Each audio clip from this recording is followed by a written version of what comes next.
Hey, thank you so much for joining us today for our webinar. Today we are going to talk about item receipts in QuickBooks Enterprise. I want to first start off. I don't have a lot of bullet points today because there's a lot that I want to talk about inside the system and show you all the things there. So, item receipts, what's the difference between an item receipt and a bill? And what are some inventory challenges that people face when, performing and using item receipts?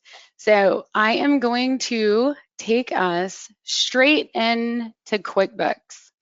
Just a quick reminder, if you have any questions at all, please feel free to pop those questions in to the chat. I will try to incorporate those or answer those throughout the webinar today. I know item receipts seems kind of like, I don't really need to do that webinar. I may not have any questions. I may not learn anything. But my goal is to help educate and inform all the ways that an item receipt is beneficial. So ask away. I will get to those as I can, okay? So what are some things that we have to have turned on first before we really need to do item receipts? And so want to take us to our company preferences, which is edit preferences. And in our company preferences, we've got items and inventory. We do need to turn on inventory and purchase orders, even if we are not tracking inventory. If we are ordering our parts, items, those things, then we want to be able to create a purchase order. And so our item receipts are telling us that we have received items before a bill has been received. Okay, sort of like trying to figure out what is that definition of an item receipt, right? So we want to make sure purchase orders are active. So this box right here. Okay, so we've got our purchase orders. We create a purchase order and we receive against it, right? Okay, so I want to go in and from the home page, I want to show, let me go back one step. I want to show you guys, where's the item receipt icon, right? I have some people, some clients that have said to me, I never go to this page. I'm like, why? It's like the easiest thing. My 12-year-old knows how to use QuickBooks because he comes to the home page, right? So where do we find our item receipts? Our item receipts, you can go to enter bills and uncheck bill received. This is the item receipt screen. Okay. What does that mean? Well, it means that in QuickBooks Enterprise natural, kind of its like normal state, the item receipt and the bill are the same transaction. Okay, I'm going to let that sink in. The item receipt and the bill are the same transaction. If I take an item receipt and I click on bill received, I am converting an item receipt to a bill. Okay, but it is one in the same. Okay, so what is the difference between an item receipt and a purchase order?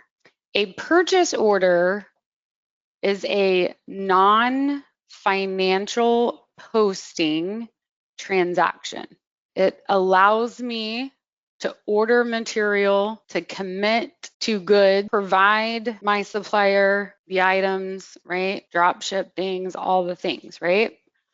We do have a webinar on purchase orders. It goes into more detail. Item receipts. An item receipt is what? It is financial posting. It does hit the general ledger. It is adding inventory to my quantity on hand. Okay, so it does record receipt. It is the way that we can have real-time inventory, even if we didn't get that vendor bill. Okay, so let's go through and let's receive. This is some inventory items. Let's go ahead and receive against this PO. Okay, pulling this over. So I've got 1,000 connectors that I'm going to receive. I've already received it to a site because it automatically populated from my PO. I've already got it recorded to a customer. It populated from my PO. My reference number. When I am receiving in goods, I should get a packing slip with those goods. That packing slip number can be used as the reference number. Also, I love to teach my clients paperless. Scan, take a picture of that packing slip, attach it, paperless. It can go through receiving every step of QuickBooks. Everything that you do, you can have paperless workflow, okay? So now that I have added my reference number, I've got my items, I've got the site, I've got all the things. I'm gonna go ahead and save this. And I want to make sure that I show the entry behind, right, this transaction, our financials, but I want to point out a few important things. So this is an item receiving inventory parts. I also have the ability to hit a GL account directly when I'm using my expense tab. Very, very similar to a bill. It is doing all of the financial things for me, just representing that we have not received the bill, but we have taken ownership. We have incurred the cost, so we are recording the receipt of goods. Okay, so expense tab can be used and the items tab can be used. This column right here is showing it is connected to a PO. If you do not see a number in this column, that means it is not connected to a PO. There's a few reasons why a line item would come disconnected, right, or would not show that. 1 second, I got a question. Okay, so question that's being asked is, if I do an item receipt against a PO and we don't have cost associated with the item, can you still receive the item? And the answer to that is yes, right? So there would be no cost right? If it's an inventory item, there would be no cost assigned at that point. It would receive in our quantity. Of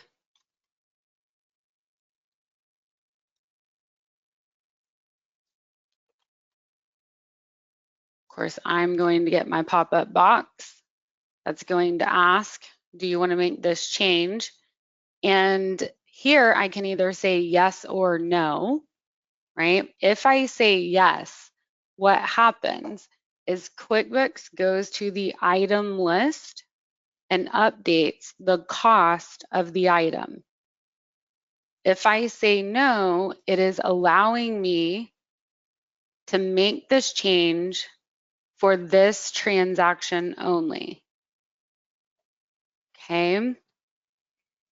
So if I say no here, we also see that this line item is not associated with a PO, right? Going to save this transaction. So now we'll go look at my transaction journal. Well, I didn't hear it save. So now I am looking at behind the scenes, what is happening, right? I've got 2 items. I'm just going to go in and customize and add my quantity just to show you. We'll also look at the inventory valuation here. I've got my quantity at the item level. I've got the value for each of my items that I'm bringing in on my item receipt. So I've received one line item against a PO. I've added a second line item, both bringing in inventory at the same time, allowing me to be able to have real-time inventory numbers, even though I didn't get the bill from the supplier. I also, and I'm very glad, Patty, that you asked that question, because let me also say, I have a lot of customers that say, oh man, you know what, my vendor, you know what they do all the time? They just send me random stuff because they always want me to buy something new. And I never know how to receive that, but yet we use it. So it's always messing up my inventory.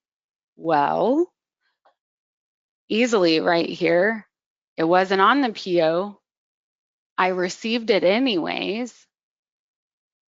I didn't have to go back and modify my PO in order to receive this free item that they sent me to try to get me to buy.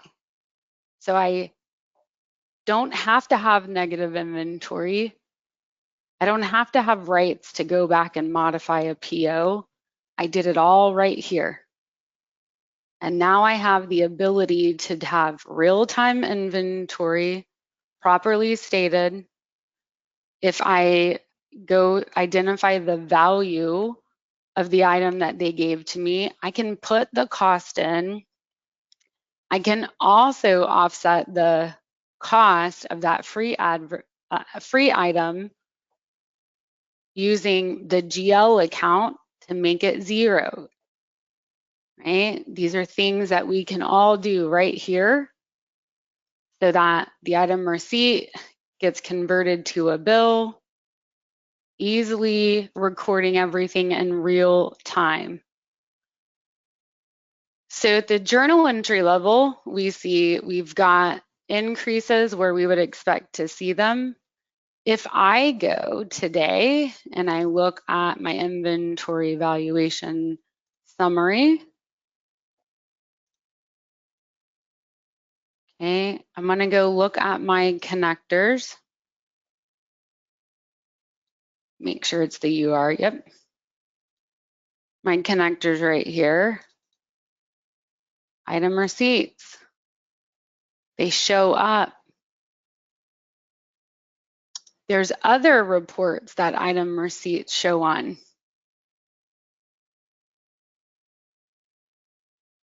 Item receipts show up on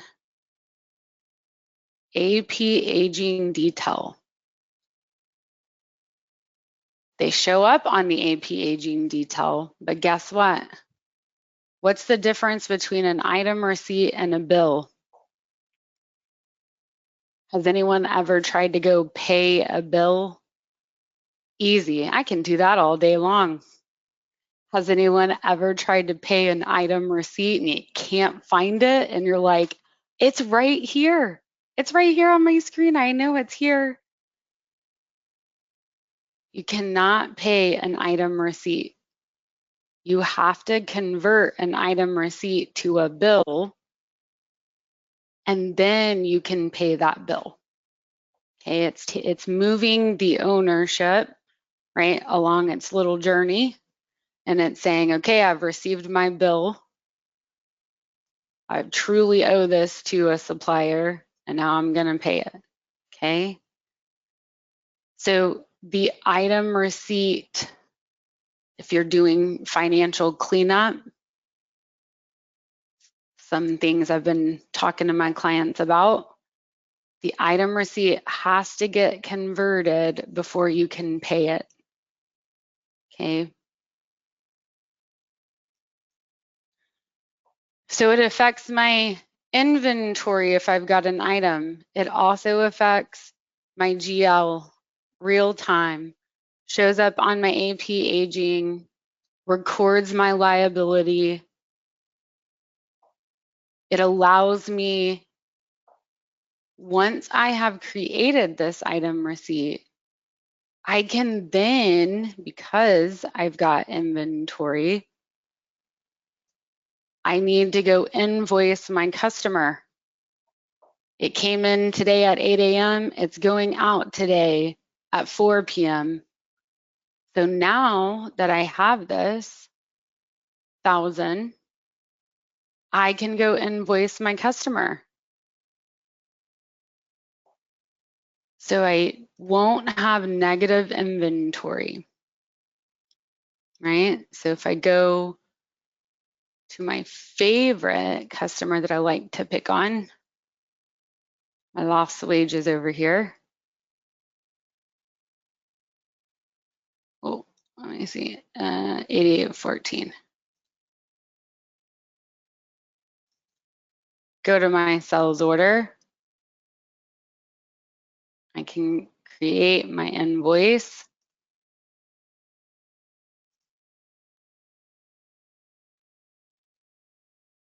And now I'm going to move this just to the 16th to show you.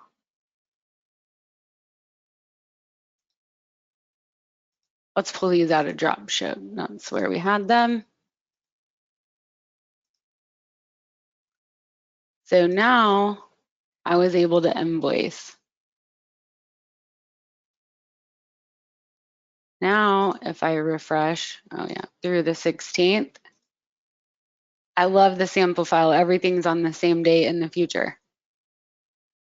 Now I have enough. Now I never have to say that my inventory has to be negative because my vendors don't send me bills until 3 weeks later, 3 days later, 2 days later. If you can imagine, we've heard the scenarios, and it really is a possibility to be able to receive in real time, invoice in real time, and mimic what happens in the real world. If I receive items at no charge, I can record those as well, as we were able to see that today. If I want to go in and pay my bill, okay, we're going to go back one more time. Let's just look at this Anderson's hardware for $35,000, right?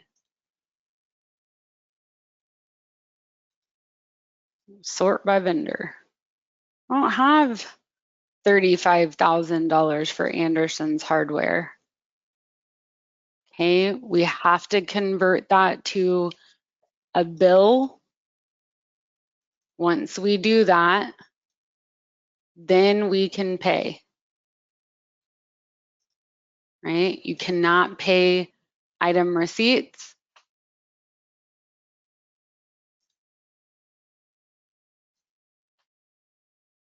It's not magic, I promise. It is the way that the system works per the transaction, right? Make sure that we have the ability to be able to record if we have, for example, right, different prices. So if I get a packing slip and it shows that I've got a different quantity received, right? We can handle that through the item receipt process. We also can handle that by looking at handle the cost per unit changes the same way through an item receipt, right? Okay.